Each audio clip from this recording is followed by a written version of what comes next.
أولئك رفيقا।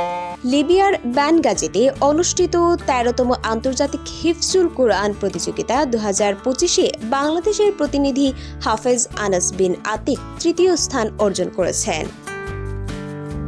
আন্তর্জাতিক কিরাত সংস্থা বাংলাদেশের তত্ত্বাবধানে মনোনীত এই প্রতিযোগী পূর্ণ কুরআন হিফজ ক্যাটাগরিতে প্রতিযোগিতা করেন। পুরস্কার স্বরূপ আনাসকে দেওয়া হয়েছে 50,000 লিবীয় দিনার। গত রোববার 28 সেপ্টেম্বর রাতে লিবিয়ার আওকাফ ও ইসলাম বিষয়ক মন্ত্রণালয় আয়োজিত এক বর্ণাঢ্য অনুষ্ঠানে বিজয়ীদের নাম ঘোষণা করা হয়। এবারের প্রতিযোগিতায় বিশ্বের 75টি দেশের 120 জন প্রতিযোগী অংশ নেন। চূড়ান্ত পর্বে মোট 18 জন প্রতিযোগীকে বিজয়ী ঘোষণা করা হয়। অনুষ্ঠানে উপস্থিত ছিলেন মন্ত্রী, সচিব, সরকারি কর্মকর্তা, সামরিক বাহিনীর উচ্চপদস্থ কর্মকর্তা ও বিপুল সংখ্যক সাধারণ জনতা।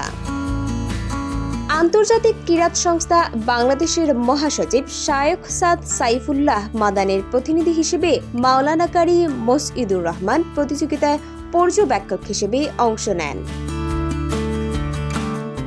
দীর্ঘ 11 বছর বন্ধ থাকার পর পুনরায় শুরু হওয়া এই মর্যাদাপূর্ণ প্রতিযোগিতায় হাফেজ আনাস বিন আতিক তৃতীয় স্থান অর্জন করেছেন।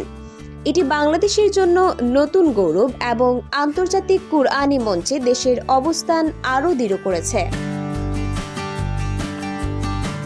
আন্তর্জাতিক কিরাত সংস্থা বাংলাদেশের তত্ত্বাবধানে গত অর্ধযুগে ধারাবাহিকভাবে বাংলাদেশের প্রতিযোগীরা আন্তর্জাতিক অঙ্গনে সাফল্য অর্জন করে আসছেন। এই অর্জন বাংলাদেশকে বিশ্ব কুরআন মঞ্চে গৌরবের আসনে প্রতিষ্ঠিত করছে। নিয়মিত গুরুত্বপূর্ণ আপডেট পেতে আমাদের সঙ্গে থাকুন। বিজিএন টিভি 24 সংবাদ, যেখানে বিশ্বস্ততা সেখানে।